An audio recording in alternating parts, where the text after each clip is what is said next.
worthy proclaim in the presence of many witnesses, and entrust them to reliable people who will be able to teach others also. Take the teachings you heard me proclaim in the presence of many witnesses, and entrust them to reliable people who will be able to teach others also.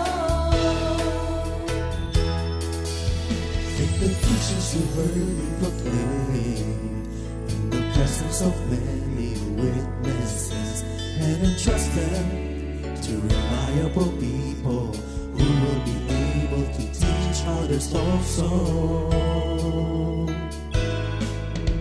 Take the teachings you heard me proclaim in the presence of many witnesses, and entrust them to reliable people who will be able to teach others also. 2 Timothy 2:2. Hallelujah, 2 Timothy 2:2. Praise the Lord. 2 Timothy 2:2. You and me, let us proclaim the gospel. 2 Timothy 2:2. Hallelujah. 2 Timothy 2:2. Praise the Lord. 2 Timothy 2:2. You and me, Let us proclaim the gospel of Jesus Christ. Take the teachings you heard me proclaim in the presence of many witnesses, and entrust them to reliable people who will be able to teach others also. take the teachings you heard me proclaim in the presence of many witnesses, and entrust them to reliable people who will be able to teach others also. 2 Timothy 2:2. Hallelujah, 2 Timothy 2:2. Praise the Lord. 2 Timothy 2:2. You and me, let us proclaim the gospel. 2 Timothy 2:2. Hallelujah. 2 Timothy 2:2. Praise the Lord. 2 Timothy 2:2. You and me, Let us proclaim the gospel of Jesus Christ. The harvest is plenty, but the workers are few. As for me and my house, we will serve the Lord. We will serve the Lord.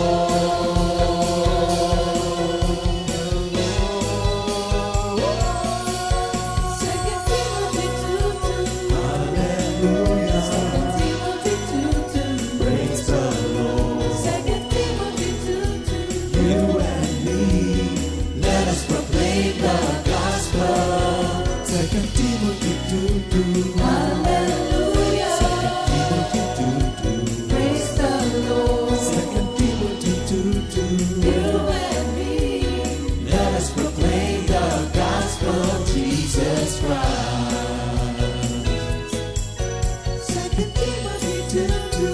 Hallelujah. 2 Timothy 2:2. Praise the Lord. 2 Timothy 2:2. You and me, let us proclaim the gospel. 2 Timothy 2:2. Hallelujah. 2 Timothy 2:2.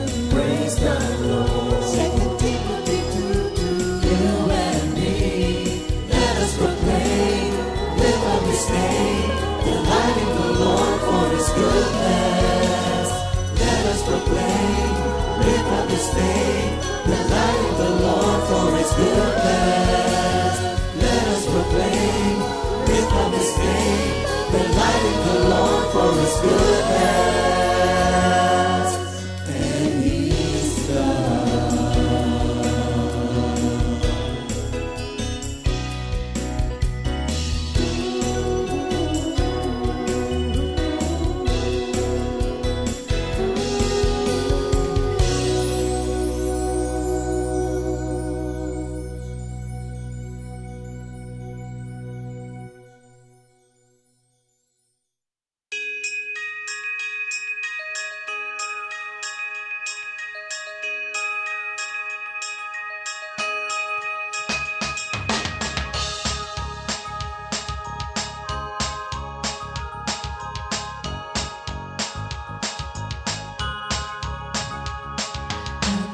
napapansin sa tuwing Pasko, maraming nagaganap na pagbabago. Magkaaway nagbabati, masama'y bumubuti, kakaibang pakiramdam sa kapaligiran. Maski mga musmos na wala pang alam, may pagpapala sa kanila'y nakalaan. Mga bata sa lansangan, lahat nagbabatian, tigib ang puso ng kaligayahan. Kakaiba pala talaga ang dulot na saya na dala-dala sa pagsilang ng nag-iisang Mesiyas. Kakaiba pala talaga ang dulot na saya na dala-dala sa pagsilang ng nag-iisang Mesiyas.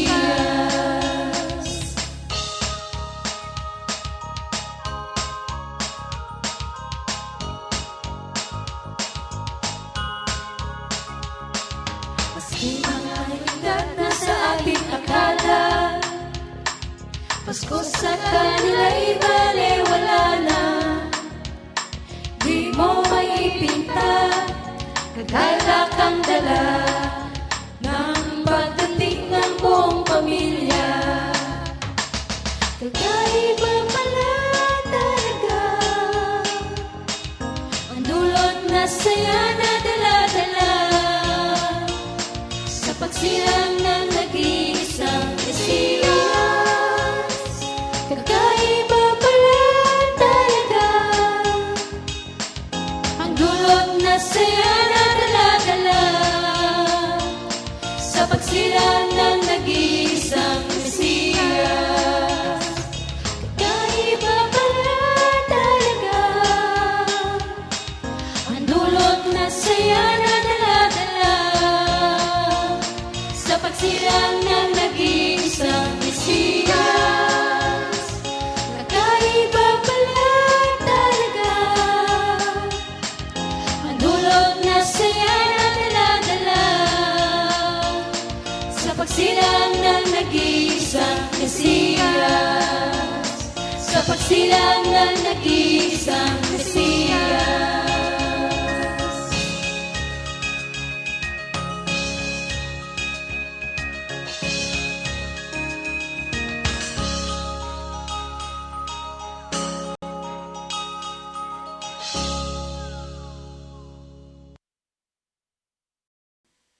Good morning, Jesus. Purihin ang Panginoon. Pastor, bati ka. Good morning.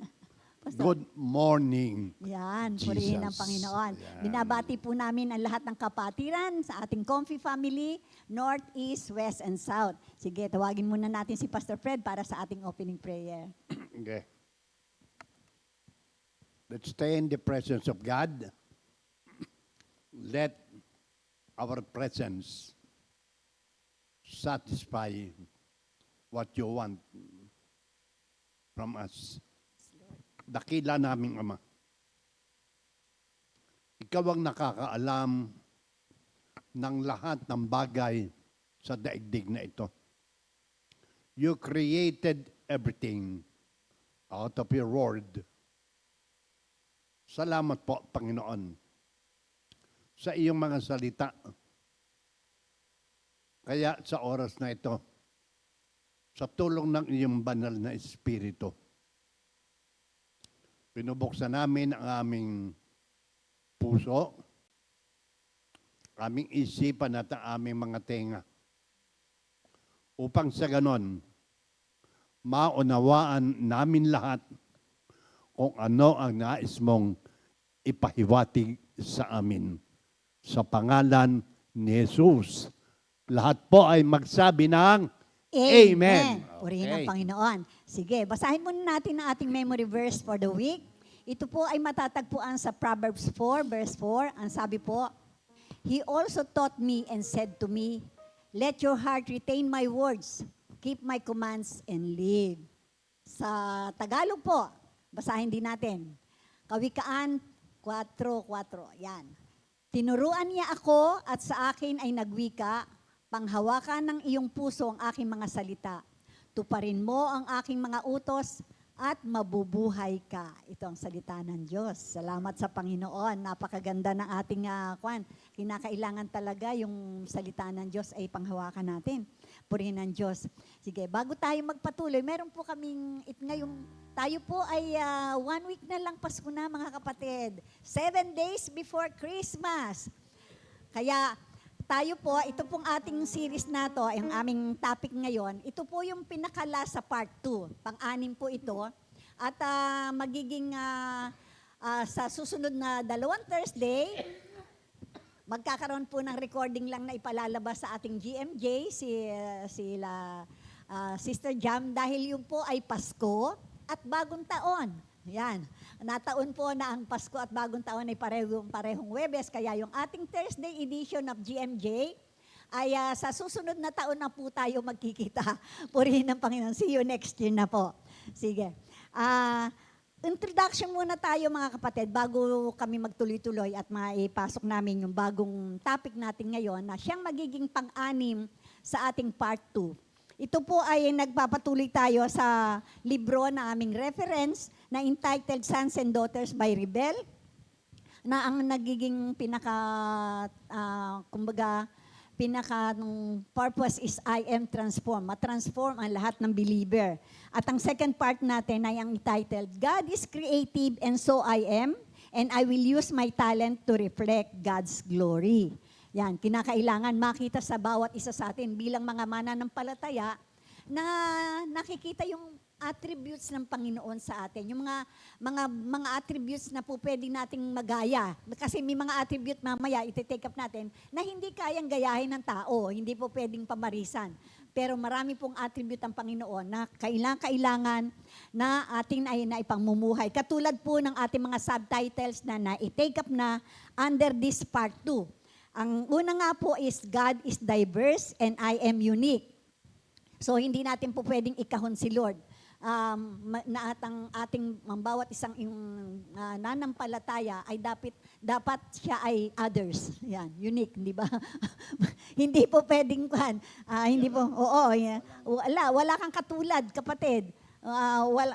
Kahit na nga yung, di ba, sabi nga natin, yung kahit na yung kambal, kahit na ano pa, may distinguishment yan. And number 2 is God is unpredictable and so I am imaginative. Ang isang tunay na Kristiyano, dahil alam niya na, sabi ni Lord, my thoughts are not your thoughts, my ways are not your ways. So, pagka gano'n ng Diyos na nakikilala natin, ang sasabi mo, paano kaya gagawin ni Lord? Unpredictable siya. So magkakaroon ka yung malawak ang imagination mo. May magandang gagawin si Lord, Pastor, yung ay. Lalo ngayon, Yes. magpapasko na. Oo. Merong magandang ginagawa si Lord Sa atin. sa atin. Mga kapatid nga pala. Oo. Hindi lamang uulan ng biyaya Oo. sa Pasko. Nagsimula itong ating topic na September 11. Kaya yung mga sumusunod na Thursday, i-review natin kung hindi man natin nakuha. Napakaganda po kasi ito po ay lahat ng topic na to, magkakasunod na to ay mga related sa bawat isa. Kaya yung ikatlo naming na-topic is God is infinite and so I am productive. Yan. Infinite, ibig sabihin walang limit. Lahat, tayong mga tao, finite creatures tayo. Wala, hindi natin kaya yung kwan. Pero pwede kang maging productive. Lahat ng ginawa, lahat ng created things ni Lord, pwede out of that, pwede kang mag-produce. Kaya nga maraming inventor di ba? Kaya yung pagiging productive ng isang Kristiyano, marami kang magagawa, kapatid. Marami. Kaya ikaapat na topic natin is God is mysterious and so I am curious. Yan. Na napakaraming ginawa. Yung ating topic last Monday, yung tinake up ni Sister Ria, yung bang si Mary, di ba? Hanggang yung kinuha niya, pinandar niya sa kanyang puso ang lahat ng mga pangyayaring ito. Nandun siya, kasi sa simula pa lang nagtanong na si Mary, how can this be? I am a virgin. Imagine mo, magkakaroon ka ng anak, samantalang virgin ka. Sabi gano'n, how can this be? Pero hindi siya nagtanong doon. Siya ay naging curious lang siya kung paano mangyayari yung napaka-imposible. At alam naman natin na sabing ganun, with God there's nothing impossible. Kaya nagiging curious ka, makikita mo kung paano maa-appreciate mo ngayon yung pagiging mysterious ni Lord. Nakikita mo. At sumunod po, last week, medyo na kapag kaho kasi nakikita niyo yung mga title ng topic, parang ang hirap kayang i-discuss ito o kaya ang hirap ipaliwanag para mo masabing God is expansive and so I am intentional. Yun po yung naging topic natin last week at alam ko kung hindi nyo po pinakinggan yung aming topic, medyo mahihirapan kayong ipaliwanag rin ito. So, pero yung topic last week, it draws our attention on how vast the field of evangelization is. Napakalawak, na ikumpara nga nung i-discuss ni Minister Sandy ito, yung pagiging expansive, na ikumpara niya to sa kalawakan, kung paano ikinumpara yung, ano yun, doon sa mga descendants ni Abraham, Pastor Fred, hindi ba? Kung gaano karami ang between sa langit, at saka yung sand, para ipakita so that there are so many people who need the Lord and we should always have the heart of compassion to reach out to more people who need to hear the good news of salvation. So yung pagiging expansive ni Lord, napakalawak talaga yung kanyang kapangyarihan dahil napakalawak ng kalawakan. Kapag kaganyan, doon sa atin naman bilang mga Kristiyano, yung intentional, you'd have the desire to be used by the Lord to be a part of that expansive field or expansive creation of the Lord. Kaya ngayon, itatakil naman natin yung very beautiful attributes of God which Satan can never imitate. Ito po, hindi kaya ni Satan to. Kung ang Diyos, sinasabi natin, omnipotent, omnipresent, and omniscient. Hindi po yan kaya. Tandaan natin, si Lord lang ang omniscient. Yan. Sige. And because of this, ang kanyang mga anak can become excellent in all our ways. Kaya ang topic po natin ngayon, ang title po, mga kapatid, ay ito. God is detailed, and so I am excellent. Sige, Pastor Fred, ano bang kanyan? Pag excellent, walang mali. Yes. Walang mali talaga. Kung napunta sa grade mo sa paaralan, Perfect ka. excellent. Perfect ka. O, sige, basahin muna natin ang ating Okay. word. O, sige. Ang ating word ay matatagpuan sa Psalm 139 verse 14. At ganito po ang nilalaman. I praise you because I am fearfully and wonderfully made. Your works are wonderful. I know that full well. Okay. Bago po kami magtuloy sa ating topic, may aawitin po na kami. Kasi unang-una, kapag sinabing detailed, si Lord, yung itinake up ni Pastor na ay yung mga omnipotent, omnipresent, and omniscient, the Lord knows everything. Dahil kaya nasa sinapupunan pa lang tayo ng ating magulang na kami nakahanda ng napakagandang pangyayari sa buhay natin. So, wala pong maililihim kay Lord. Kaya ang ating awitin ay ganito. Everything I do, everything I say, He knows. Everything we do, everything we say, He knows it all the way. For the Lord we cannot hide, He's always by our side. Everything we do, everything we say, He knows. One more time, Brother Arnold. Everything we do, everything we say, He knows. Everything we do, everything we say, He knows it all the way. From the Lord we cannot hide, He is always by our side. Everything we do, everything we say, He knows. Purihin ang Panginoon. Talaga namang He is an omniscient, omnipotent, and omnipresent God. Kaya, because of His loving kindness, hindi tayo makakaligtas sa Panginoon. Hesed, The loving, the loving kindness of the of the Lord has said has said, the true and the eternal true and eternal God has said, the covenant-keeping God, wonderful Savior of my soul, has said, the loving kindness of the Lord has said, the true and eternal God has said, the covenant-keeping God, wonderful Savior of my soul. He never fails. He is concerned with every little things we do. He never fails.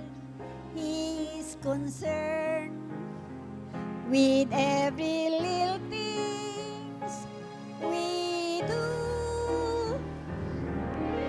Has said, the loving kindness of the Lord has said, the true and eternal God has said, the covenant-keeping God, wonderful Savior of my soul. Purihin ng Panginoon. Alam nyo, gusto kong inaawitan ng Panginoon lalo na ngayong Pasko. Wala naman ako maibabalik kay Lord eh. Wala akong gift sa iyo, Panginoon, kundi ang aking pag-awit.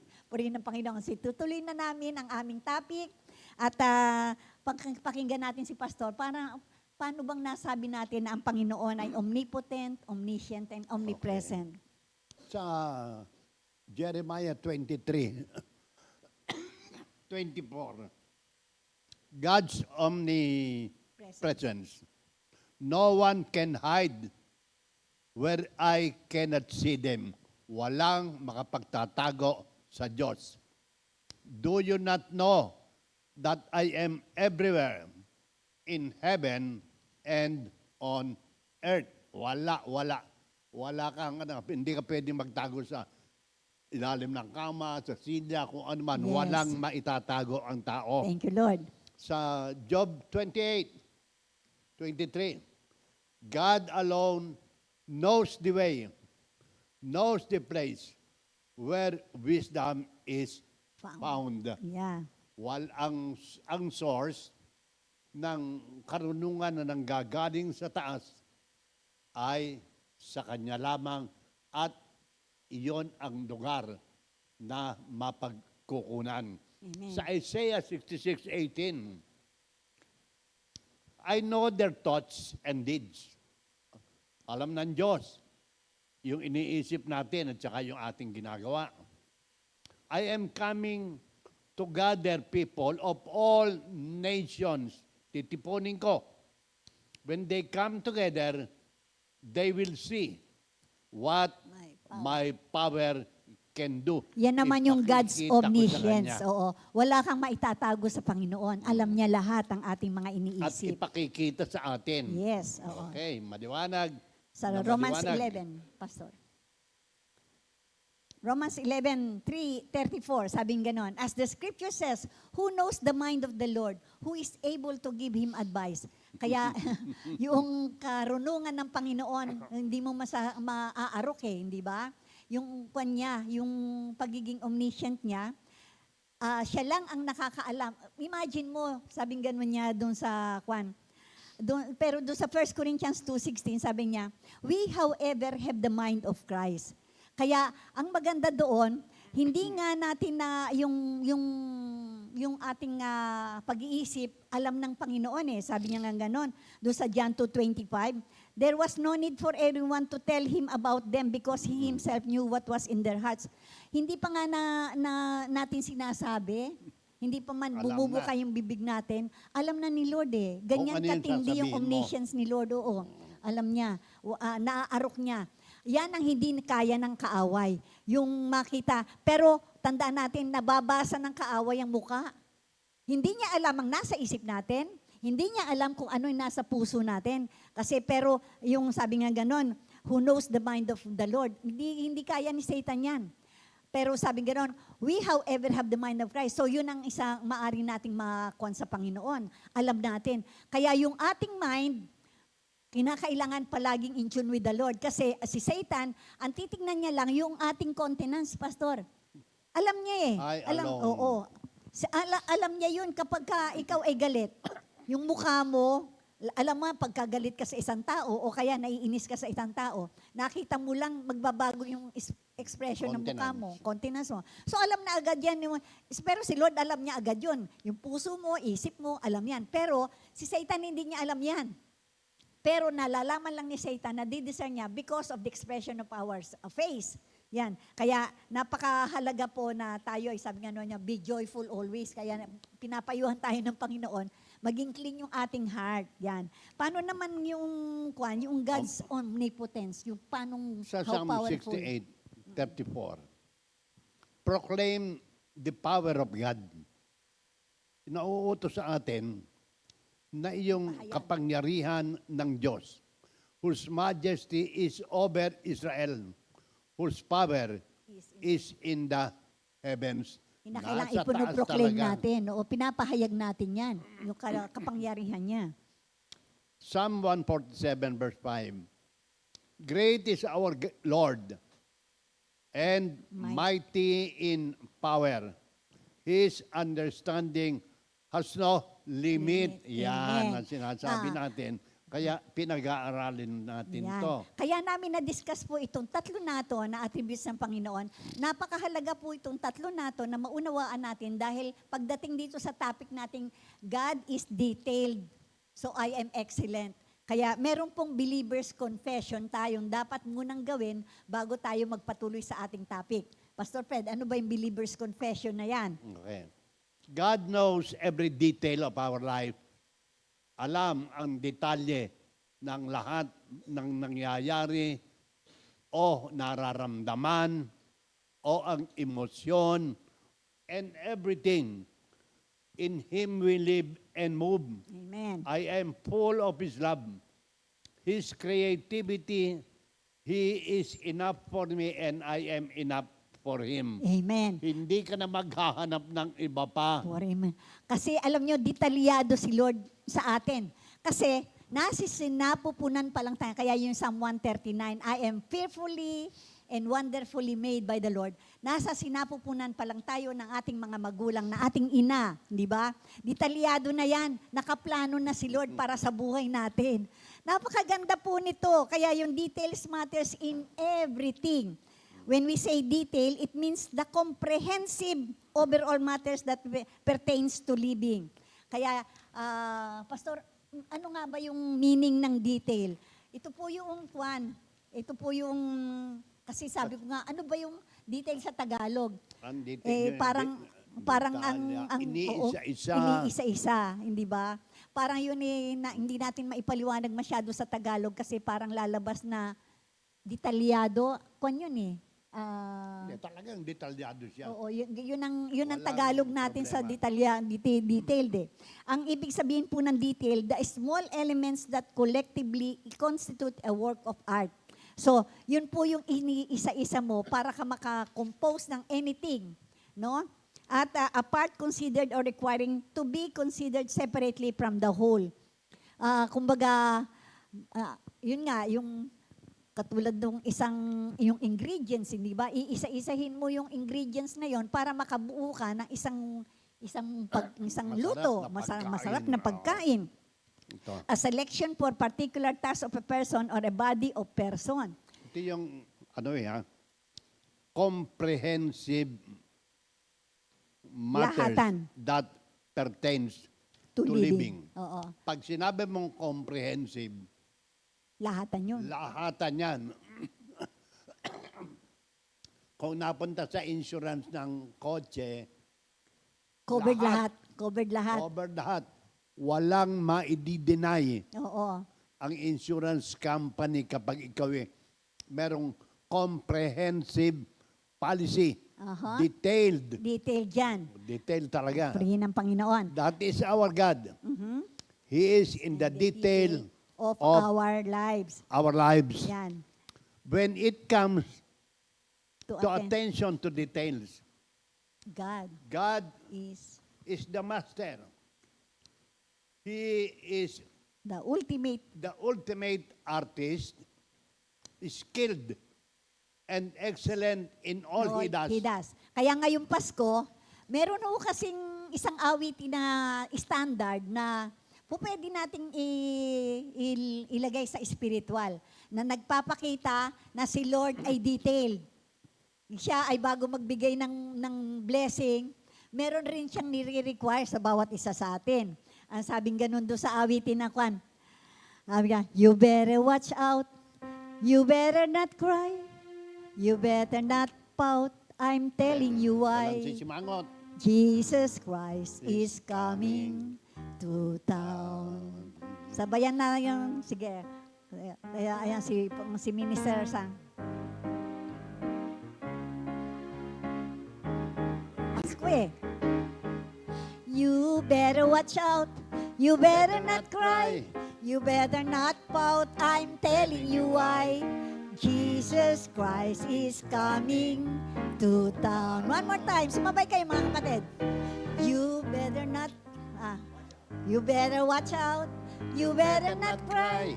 You better not pout. I'm telling you why. Jesus Christ is coming to town. He sees when you're sleeping. He knows when you're away. He knows if you've been bad or good. So be good for goodness sake. So you better watch out. You better not cry. You better not pout. I'm telling you why. Jesus Christ is coming to town. Hindi Santa He's- Claus, ha? Oo, hindi. Ang Advent, first Advent, Oo. si Kasi Lord standard ang man song dumating. yan, you can put it in spiritual. Kinakailangan, palitan mo lang ang pangalan. Talagang si Lord naman, sabi nga ganon, be joyful, sabi nga ganon, the Lord is born. Itong Pasko na to, di ba? Kaya yung first Advent, napakahalaga, kinukuha natin, sineselebrate O, natin. tingnan natin yung creation niya. Oo, kaya yung Kung He is the papaano ultimate niya ginawa. artist. Oo, sabi ni Lord, God is the master, He is the ultimate artist, is skilled and excellent in all He does. Sa simula pa lang, sa creation pa lang. Sige, Pastor, ang creation. Okay. Sa creation pa lang, doon sa Genesis 1:10, 1:12, 1:18, 1:21. At saka, Kasama po yung land at saka yung pinoproduce ng land at yung mga sea at bird. Ang sabi ng Panginoon, God, God saw it was good. Yan. Okay, tingnan Sa- natin ha. Oo. Doon sa 6 days of creation, sabi sa Genesis 1:1, in the beginning, God created the heavens and the earth. According to the book of Genesis, God created the world and all that is in it in 6 days. 6 days. Then, He declared it all to be very good Yes. in Genesis 1:31. Mhm. The Creator rested on the seventh day. Genesis 2:1-3. Tingnan nyo kagano ka-detail ha. While there were other creation stories among the pagan nations of the ancient world, itong sinasabi ng Bible, God is unique and in that God exists before creation and called physical world into being from nothing. Yes. Genesis 1, verses 1 and 2, John 1, verses 2 and 3. At ito pong lahat na to, this clearly describe Genesis, God was eternal and that it brought their gods into being. But Genesis describe a God who is clearly superior to the physical world. So, Amen. superior. Oo, talaga. Walang Doon sa- makakaan doon. Doon sa creation kasi, makikita natin yung kinuha ni Pastor. We see God taking pride in His works. Di ba?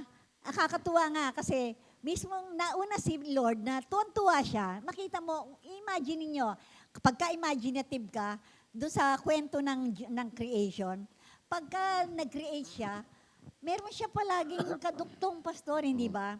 Sa verse chapter 1 verse 10, palaging nung i-create niya yung God called the dry ground land and the gathered waters He called seas.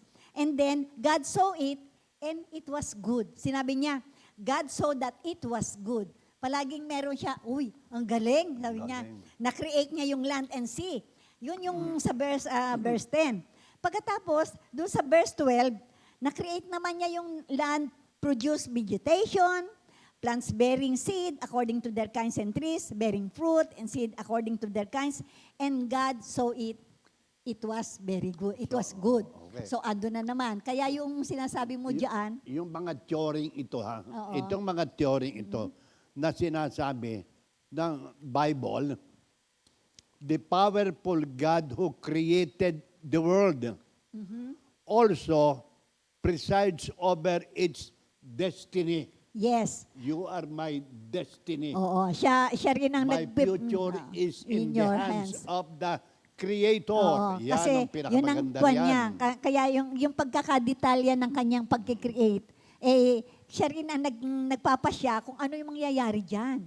Ganun siya. Magmula sa simula hanggang sa dulo, nakabantay. Detail Everything, yan. kaya nga, everything I do, everything I say, He knows. Magmula pa na i-create ka, kapatid, tayo, nung magmula pa tayo isinilang, nakabantay na ang Panginoon. At ang maganda, nung matapos niya yung creation na yan, when He was finished dun sa Genesis 31, sabing gano'n niya, it was very good. It is an excellent job. Kaya yun ang kwan niya. Genesis record that when God saw His creation, He said, it was very good. Sa verse 31. In other words, it was something to be proud of and to celebrate. It was excellent, perfect, and beautiful. Yung creation niya. He took pride on that. Doon sa creation pa lang. So, God is excellent and He empowers us to embody that excellence. Bakit? Bakit kaya? Kasi, in Psalm 139 verse 14 nga, sabi niya di ba? I am fearfully and wonderfully made. Your works are wonderful. I know that full well. Amen. So, Pastor, yan po yung ating yung ating topic na sa creation pa lang, makita mo na si Lord, yung pagiging detalya niya sa pag-create sa atin, natuwa siya. Nagkaroon siya ng katuwaan. Kaya marami pang incident sa Bible kung paano siya Pati nga nagkuhan. yung Garden of Eden. Yes, doon sa Garden of Detail Eden. na detail. Detail. Genesis 2, verse 4, hanggang Genesis 3, verse 24. The first home of Adam and Eve, the first man and woman. Eden in the translation of a Hebrew word which means delight. Delight. Delight, oo. So, Gustong-gusto ng Panginoon. oo, yun ang kanyang pleasure. Kaya, the best, sabi nga ganun, tayo po, hindi ba? Tayo po ang best creation ni Lord sa lahat. Imagine mo dun sa Psalm 8, hindi ba? Psalm 8. What is a man That you think of him, that you care for him, yet you have made him lower than yourself. Kaya pinagmamalaki tayo ni Lord. Ayan, He took oo. pride of His creation. Kaya alam nyo talaga namang doon sa story of Job, tuwan-tuwa po ako doon eh. Nung, sabi ko, may management meeting rin pala sa langit. Oh, hindi may mankom. Oh, di ba? Pinatawag ni Lord yung lahat ng kwan. Pagkatapos present si Satan eh. Tinanong eh, oh, ikaw Satan, anong report mo? What have you been doing? Ito, Ligid-ligid lang ako dito sa... Because of rebellion, Oo. disobedience, Oo, ang thank you, Lord. nangyari sa tao, God commanded Adam and Eve not to eat the tree of knowledge of good and evil. Genesis 2:17. They fell from their original state of innocence when Satan approached Eve through the serpent and tempted her to eat for the forbidden fruit in Genesis 3:15 up to Genesis 3:6-7. Because of sin and corruption, nagkasala Ang ang tao. mga tao at dahil din sa 1 Corinthians 15:22, as in Adam all died, so also Christ shall be made alive. Very detailed. Oo, Buhat detailed. para nilalang, Sa- pati sa- instruction. Pati during the time na nagkaroon na sila ng kasalanan, na-provide pa rin yung detalyado pa rin pagdating sa redemption. Ang galing talaga. Makita niyo po yun, yung kung tayo ay nauunawaan natin kung paano nag-orchestrate si Lord sa buhay natin, hindi ka malulungkot eh. Hindi ka malulungkot. Sabi ko nga sa inyo eh, tutuwa ako doon sa binigay na reflection sa akin ng Panginoon eh, na tayong lahat ay mga nasa isang napakalaking stage na meron tayong mga kanya-kanyang parte. Different part. Different parts to May play. bida, may bida, oh. kontrabida. Kaya nga, sabi nga ganon, ang maganda, alam mo na yung ending eh, panalo ang bida eh. Panalo ang bida talaga. Kaya lang yung mga kontrabida. Yun na ugali mo. Oo, yung mga kontrabida. Andyan yan. Andyan yan yung mga kontrabida. Kaya doon tayo kwan. Pero detalyado yan. May script Gusto yan mong eh. pumunta tayo sa isang example pa May- na mas maganda? Ano? Very detailed. Oho. Ito merong isang lugar sa Amerika, yung sa Kentucky, Aha. yung Noah's Ark. Oo, mga kapatid, kung kayo po ay mapupunta ng Amerika, we recommend na kayo po ay magpunta ng bandang Kentucky. Meron po dyan na isang museum o tinayo na parang replika ng Noah's Ark. Eksaktong-eksakto kung gaano kalaki ang Noah's Ark sa Biblia, ganun po ikinrate ito. Sige, Okay, Pastor, ano sige. ba yung pagkaka-detail ni Lord dyan sa Noah's Ark na Okay, yan? basahin ko ha. Oo. Genesis 6:14 hanggang Genesis 9:19. The ark was a vessel built by Noah to save himself, his family, and animals from the flood sent by God. Amen. Ang salvation, si Lord pa rin ang gumawa ng paraan. Para maligtas Ibinigay sa Noah yung detalye kung paano siya maliligtas. Oh, kasi dito sa Genesis 6, nakita na ng Panginoon, nag-sorry siya na na-create niya kasi ang mga tao dahil sumobra. Ang isa kasing hindi na ang ibinigay sa atin ng Panginoon, we have, hindi tayo ginawang robot ng Panginoon. We have our own mind. Magdi-decide. So itong, dahil nagkasala na nga si Adam and Eve, yung kasalanan na yan, nagpatuloy sa mga tao, kaya nung dito sa pagdating do sa Genesis 6, nakita nila na napakasama na, naging very evil. During the time, kaya nag-decide si Lord na gunawin ang mundo. Imagine mo yung creation niya, gugunawin niya, ang daming mga puno na tinayo niya, lahat, mga animals, lahat, at lalong-lalo na ang mga tao. Pero dito sa Genesis 6, siya pa rin ang nag-provide ng type of kaligtasan. Ito, tinan nyo ha. Detail nung Noah's Ark. The ark was about 450 feet long, Aha.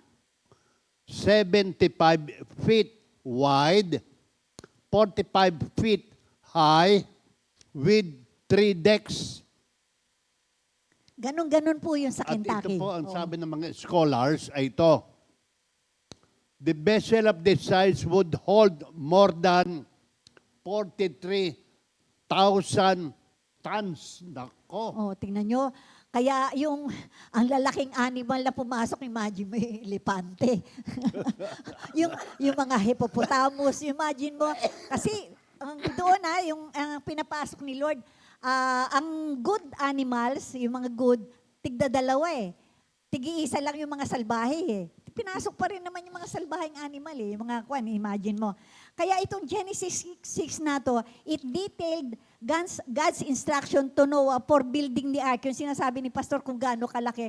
Si Lord pa rin ang nagsabi kay Noah kung gaano kalaki. Hindi niya pinabayaan si Noah na mag-build ka ng ark. Pero hindi niya pinabayaan niya lang sa bahala ka kung paano mo i-build yun. Hindi eh. Detalyado po ang sinabi ni Lord, ultimong measurement. Ultimong yan lahat ng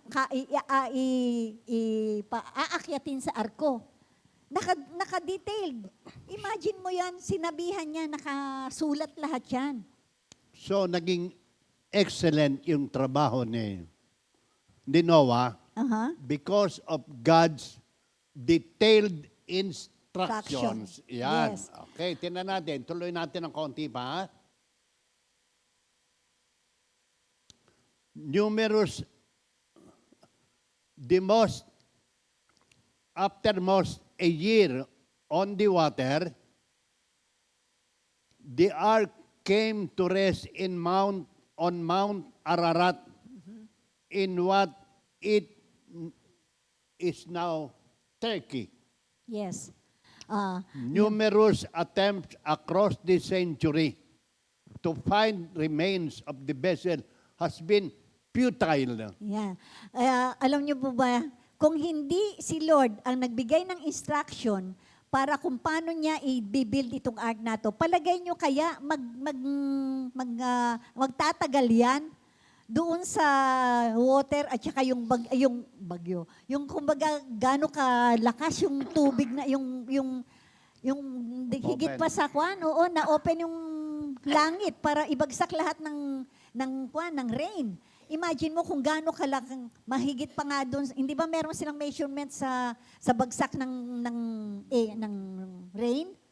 Doon sa undoy nga raw napakakapal ng kwan. Mas mahigit pa doon para mapuno ang buong mundo ng 40 days, 40 nights na punuin niya ng umakyat yung tubig mas mataas pa sa Mount Ararat. Pagkatapos, yun nga, pagdating ng 100 days, doon sumadsad na yung kwan, yung arko ni Noah doon sa Mount Ararat na yon. Pati yung arko kung saan siya, pati yung mountain na kung saan siya mga kukuan alam ni Lord, siya mismo nagbigay ng mountain. Imagine that. Kaya napaka-detalyado po talaga since the time of creation. Okay. Yan. Tignan naman natin sa time of... Konti pa. Konti na sige, lang. okay. Para maging detail at maging excellent yung ating pag-aaral. Noah constructed a boat which was about 180 feet long, 180 feet wide, 180 feet high. Hardly a sea-worthy design. Wala pang nagde-design noon. Wala pang nagko-construct ng ano. Nakatulad yan. Kahit na yung Titanic, Yung talo ship, siya. wala. Oo.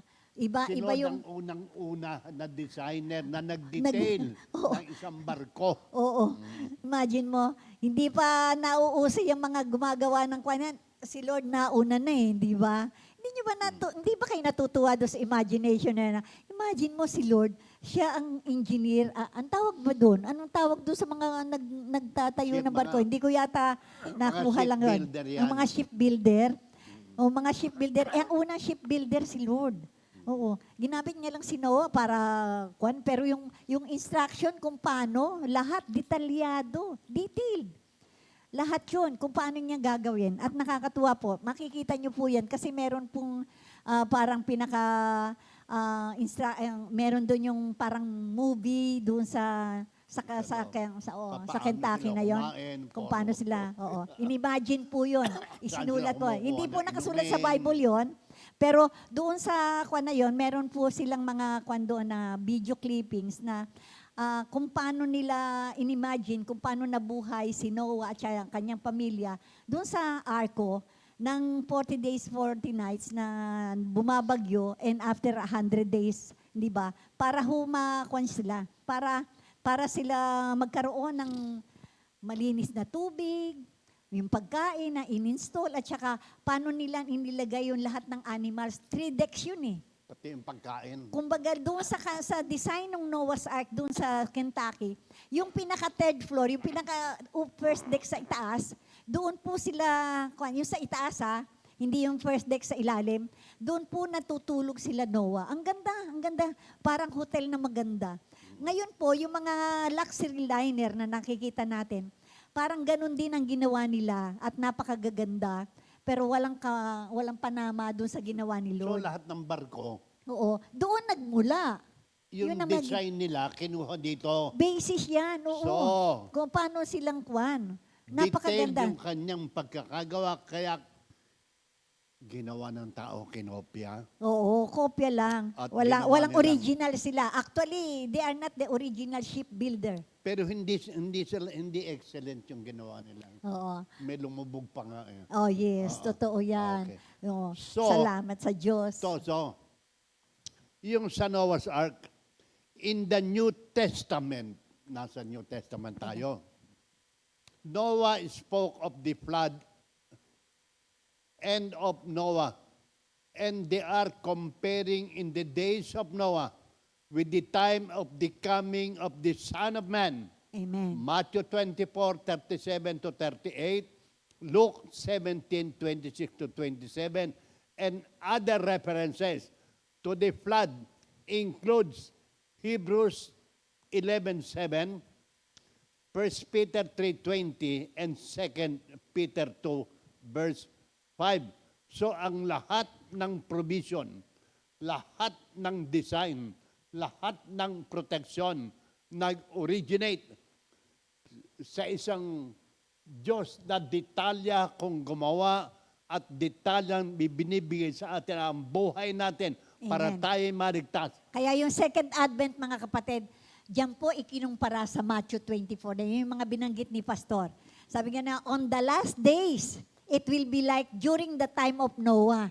Ang mga tao, eating, feasting. Kasi 100 days na nag-preach si Noah eh. Walang sumama, kundi ito lang pong kanyang buong pamilya. Kaya walo lang sila sa pamilya nila. Yun lang ang nasave ng mga tao.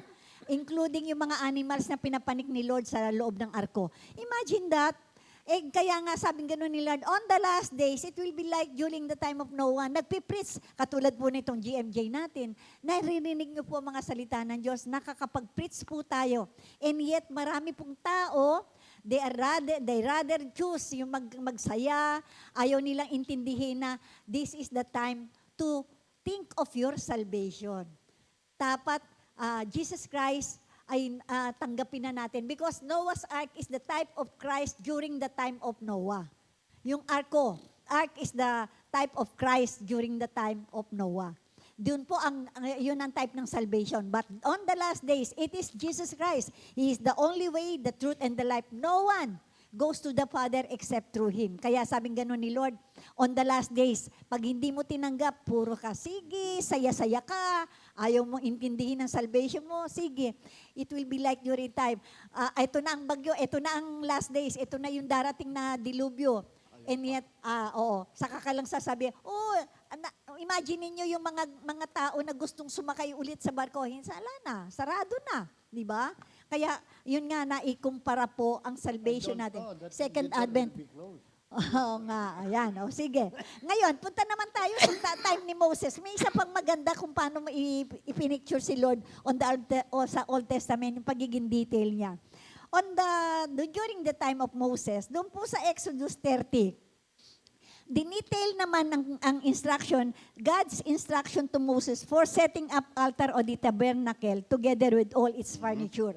Alam niyo po ba, nakakatuwa nga rin to, pag-aralan niyo po, dito sa Exodus 30, yung po kung paano ikinuha ni Lord yung altar of incense, kasama po yung bronze basin, pati po doon sa gagawa ng mga furniture, pati yung gagawa ng mga garments ng priest. Imagine mo, meron po siyang itinakda ng mga tao para gumawa. Sige, tingnan natin. Dito po muna doon sa paggawa ng altar. Doon sa verses 1 to 10 sa Exodus 30. Basahin ko, Pastor, ha? Sabi gano'n ni Lord, ganitong galing po ito kay Lord, di ba? Binigay niya rin kay Moses. Imagine mo, siya ang nagsabi. Dinitalyan niya kung paano. Sabi gano'n niya, make an altar of acacia wood. Specific, detalyado kung anong klaseng kahoy ang gagamitin for burning incense. It is to be square, a cubit long, and a cubit wide. Imagine, pati korte, pati hindi siya round. Square di ba? And 2 cubits high, its horns of 1 piece with it. Overlay the top and all the sides and the horns with pure gold. Yan. And make a gold molding around it. Make 2 gold rings for the altar below the molding, 2 on each of the opposite side to hold the poles used to carry it. Pati kung ano yung design. Nakakatuwa nga po. Sabi ko, grabe namang pagkadetalyado ng ating Diyos. Pati worker. Pati worker. Dito, sige, tatalo na ako. Tingnan niyo po doon sa verses, sa chapter 31, 3 to 6. Alam niyo kung sino ang kwan? Meron ho siya mga craftsmen na pinili para gumawa ng mga bagay-bagay dito sa altar o sa tabernacle. Pinili niya po si Bezalel from the tribe of Judah and si Oholiab from the tribe of Dan. Dito po sa Exodus 31, 3 to 6. Tignan niyo po, And I have filled him with the Spirit of God, with wisdom, with understanding, with knowledge, and with all kinds of skills. Ito po si Bezalel. To make artistic design for work in gold, silver, and bronze, to cut and set stones, to work in wood, and to engage in all kinds of crafts. So yung kanyang karunungan, yung kanyang kaalaman pagdating sa mga pinagagawa ni Lord, nanggaling pa rin sa Panginoon. Moreover, sabi niya, I have appointed Oholiab from the tribe of Dan to help him. Pati yung helper ni Bezalel ay in-appoint ni Lord. Siya pa rin ang nag-appoint. Also, I have given ability to all the skilled worker, lahat po ng makakatulong, I have given ability to skilled worker to make everything I have commanded you. Oh, si Lord ha, nanggaling sa kanya, ganyong kadetalya. Ang sabi niya kay Moses, inuutusan kita kung ano yung dapat mong gawin sa altar ko, sa tabernacle ang pinagagawa ko. Yung mga gagawa niyan, si Bezalel, si Oholiab, at lahat ng worker, binigyan ko ng karunungan para sila maging skilled worker. Imagine that? They're all filled Yes. with the Holy Spirit. Ang maganda dito sa chapter 31 na to, yung job order. Ano ba yung pinagagawa ni Lord? Basahin ko, Pastora. Nakakatuwa. May job order si Lord eh. Tingnan niyo po yung job order niya sa paggawa ng tabernacle. Sabi niya, ang gagawin niyo sa verse 7, the tent of meeting, the ark of the covenant law with atonement cover and it, and all the other furnishings of the tent, the table and its articles, the pure gold lampstand and all its accessories, the altar of incense, the altar of burnt offering and all its utensils, the basin with stand, and also the woven garments, both the sacred garments for Aaron, the priest, and the garments for his son when they serve as priests, and the anointing oil and fragrant incense of the holy place. Grabe. They are to make them just as I commanded you. Imagine mo, sabi ni Lord, they are to make them, gawin nyo yan naaayon sa sinabi ko. Pati yung garment ng pare, pati yung anointing oil and fragrant incense para sa holy place. Yun po ay lahat detalyado ng Diyos para gawin nila. Oh. Hindi sila naging excellent dahil okay sila. O hindi sila naging excellent dahil sila mismo ang may gawa nun. Yun ay naging excellent sila dahil sinunod lang nila kung ano yung sinabi ng Panginoon, kung ano yung dapat nilang gawin. Di ba? Nanggaling lahat ang instruction kay Lord. Kung gaano kalaki, kung gaano karami, kung ano pati yung design. Imagine mo pati Baka garment. pati butones noon, sama yan. Oo, no? lahat. Provided. Kasi ang binigyan niya ng skill, yung mga gagawa. Oh, imagine mo. Kaya God anointed artists and creators of all kinds back then, and He anoints us today. Ganon din. So ang tinawag niya, yung mga walang alam, Yes. yung mga mabababang tao, God called hindi yung yung matataas, mayayabang, yung- matatalino. Yung sobrang, kapag ka sinabi mong, alam ko na yan, hindi ikaw. Hindi ikaw. hindi ikaw ang Hindi tinawag ikaw. para doon. Ang panya ni Lord, yung mga tao na siya ang magtuturo. Siya ang magbibigay ng qualification. Siya ang magbibigay ng kaalaman pagdating sa ganyan. Kaya yung magiging excellent lang yan kung gagawin mo exactly kung ano yung ginagawa ng Panginoon. Kung ano yung pinagagawa niya.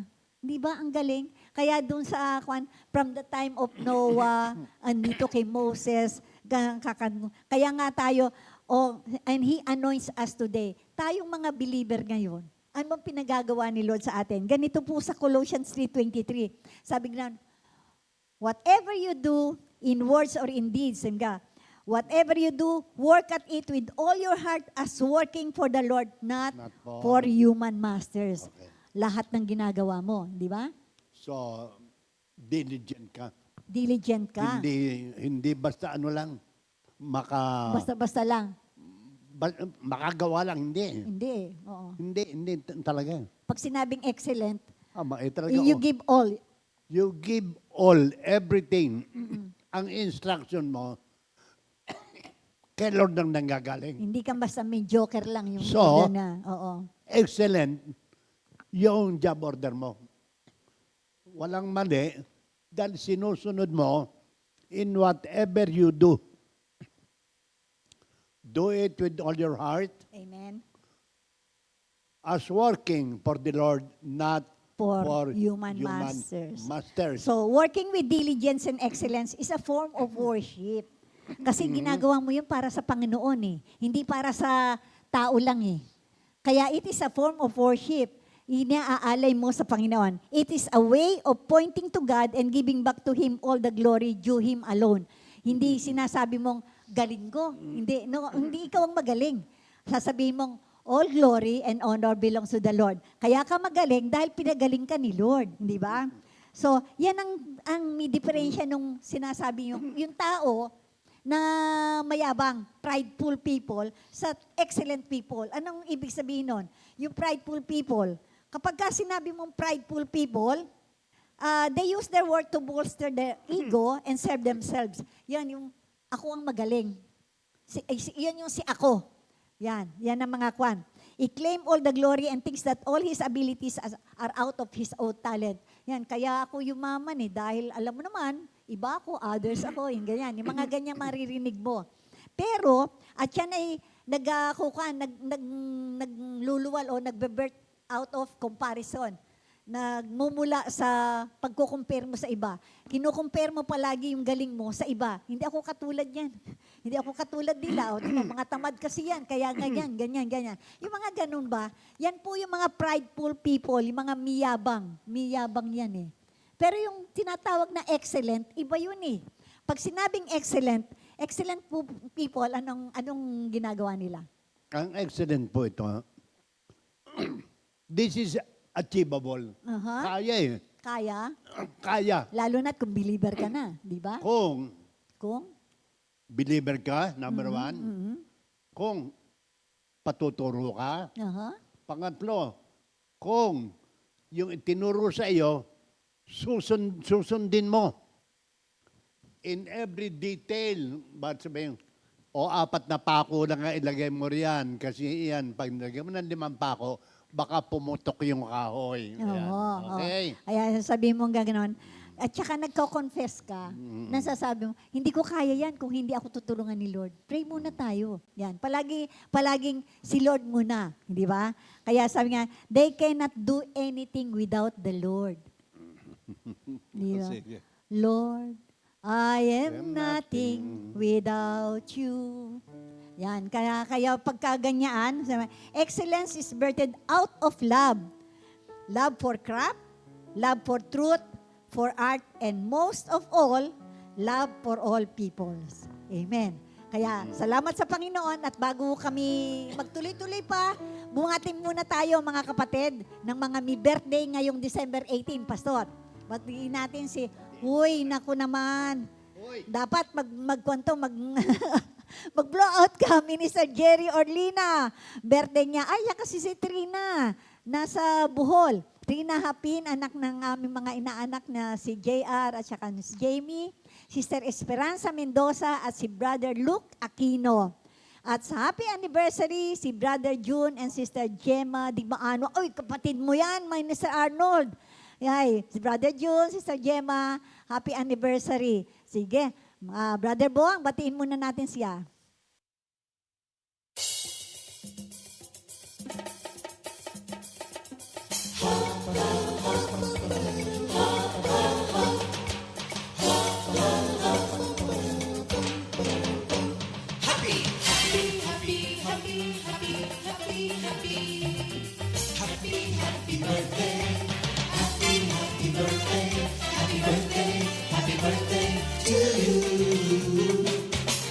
Happy anniversary, happy anniversary. Happy anniversary. May the good Lord bless you, may the Lord's light shine upon you. Happy anniversary to you. Happy birthday to you.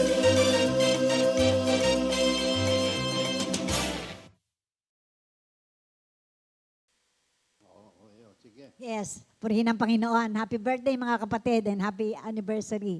Sige, excellence is achievable by believers. Madalas sinabi na rin ni Pastor kanina. Sa Mark 11:23, ang sabi ni Lord, truly I tell you, if anyone says to this mountain, go through yourself into the sea and does not doubt in their heart, but believes that what they say will happen, it will be done for them. Kaya kinakailangan, napakahalaga po yung faith. Kung paano, kaya nga yung faith na yan, makikita mo yan, kapag ka pinag-aralan mo ang Biblia, nakita mo kung paano kagaling ni Lord, how He detailed, He has been from creation to the time of Moses, everything, hanggang ngayong panahon na to, ikaw ay magkakaroon ng pananampalataya na maaari mong i-move kahit na anong imposibleng bagay. Paul sabi nga sa Mark 9:23, sabi nga, everything is possible for one who believes. Walang imposible mga kapatid. Only God can be perfect, but we can all be excellent. As a matter of fact, we were built for it. Tayo po ay i-create para tayo ay maging perfect because sabi ni Lord, be perfect for I, your God, is perfect. For your Father in heaven is perfect. Psalm 119:68, you are good and what you do is good. Teach me your decrees. Kinakailangan meron tayong teachable spirit, mga kapatid. Kaya meron tayong reflective questions bago tayo magtapos. What does excellence means to you? Ano ba ang ibig sabihin yung na marami na tayong naging, sila Sister Remy, ang tagal nilang i-discuss dito, yung excellence. Pero ano ba, naunawaan ba natin? What are you skilled at? What do you enjoy doing? Ano bang gusto mo?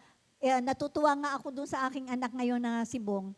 Meron siyang pinagkakaabalahan na parang, Mami, enjoy na enjoy ako dito. Mukhang dyan ka nga nagiging excellent anak ka.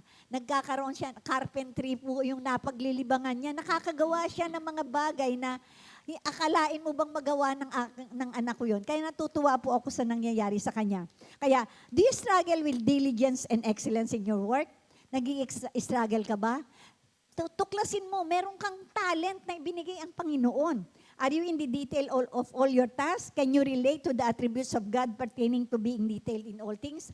Ikaw ba ay nakikinig sa Panginoon kung anong dapat mong gawin? Sa Proverbs 22:29, do you see someone skilled in their work? They will serve before kings. They will not serve before officials of low rank. Kapag ka ikaw ay, alam nyo yung, sino ba yung mga pinadadala natin sa ibang bansa? Puro skilled worker yan. Tayo po, lahat po tayo, lalo na sa mga Pilipino, napakaraming talent. Mga skilled worker tayo, kaya napakaganda na ito'y dinidiscuss natin dahil bilang Pilipino, nagmamalaki po tayo. we are being given by the Lord skills. Industrious pa. Napakasisipag. Kaya yung in detail, yung mga detalyan. Oo. Alam niyo kung bakit tayo, Juan, bakit tayo famous sa ibang bansa, lalong-lalo ng mga nurses natin, detalyado kasi sila sa pagdating sa kanilang mga trabaho. Hindi sila basta minimenos-menos lang ang kanilang trabaho. Because, sabi nga ni Lord, tandaan natin sa Ephesians 2:10, sabi nga, for we are God's handiwork, created in Christ Jesus to do good works which God prepared in advance for us to do. Because God is your eternal expert for how to do life meaningfully and abundantly. So, go to God, learn how to go forward in amazing faith-filled living, excellent in all things. Kaya salamat sa Panginoon at alam ko, itong pagiging detalya ng Panginoon, tayo po ay magiging excellent in everything that we do. Kaya, purihin ng Panginoon, tayo po ay magko-closing prayer. Pastor. Sige. Tayo po'y manalangin at ito naman ay obtainable. Nothing is too difficult for the Lord. Kayang-kaya because the Holy Spirit is with us. Dakila naming Ama, mapagpala naming Diyos, omnipotent, omnipresent, and omniscient God, at ang lahat sa buhay namin, Panginoon, walang naniligid sa iyo. Even all the gifts that you have given us, it is a very personal for us to be nurtured and nourished to become your disciple. Salamat po, Panginoon. Sa pangalan ni Jesus, lahat po ay magsabi ng Amen. Amen. Mga kapatid, ito pong naging topic natin, na kumpleto po natin yung 6 na topic na subtitle sa ating part 2, which is God is creative, so I am and I will use my talents to reflect God's glory because I will be unique because God is diverse. I am imaginative because God is unpredictable. I am productive because God is infinite. I am curious because God is mysterious. I am intentional because God is expansive. And I am excellent because God is detailed. So I can use all my talents for God's glory. All glory and honor belongs to the Lord. God bless everybody. At tayo po ay magsasara sa new song, new song of the week, entitled Gloria. Glory, na composed by Sister Vera Amistoso. Merry Christmas and a Happy New Year, mga kapatid. See you next year. Thank you, Lord. God bless.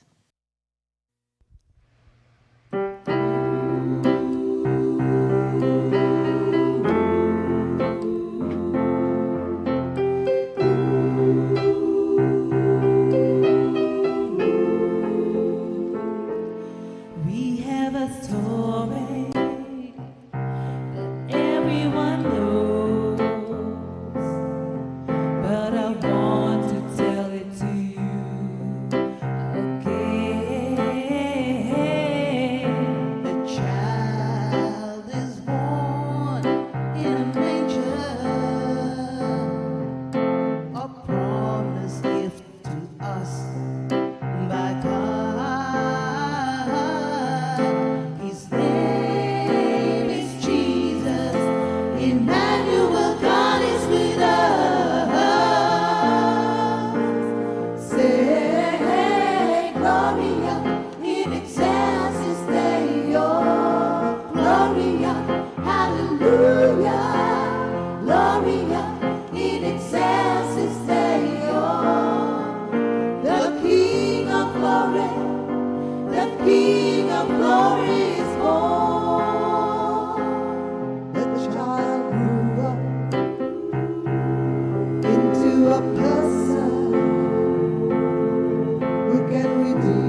taong